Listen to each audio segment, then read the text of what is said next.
one of the hardest parts of being a founder is emotional resilience. I think again, when people think of being a founder, building a company, one thinks that the hardest problems will consistently be getting the product right, getting product market fit, getting distribution, or being able to raise capital, or getting revenue from clients, etc., etc. But recurringly, both in my own journey as a founder, as well as the founders that I've invested in, from my first fund, from Appreciate Capital, as an angel, and that's like more than 40-50 data points now.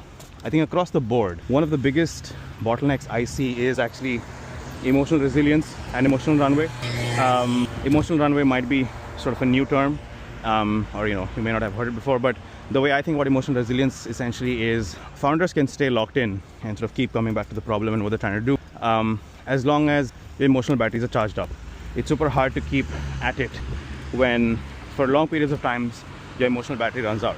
Obviously, it comes and goes, but I think taking care of emotional runway is super important. Founder support systems are one of the best ways to do this.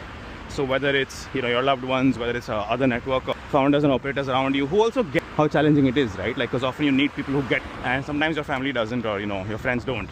So having that kind of a support system is a complete sort of savior in a lot of ways. And of course, I think some degree of investing in your own self-care, whether it's mental health, whether it's your physical health, keeping those sort of hormones in control is super critical to be able to actually build your emotional runway to keep building your company.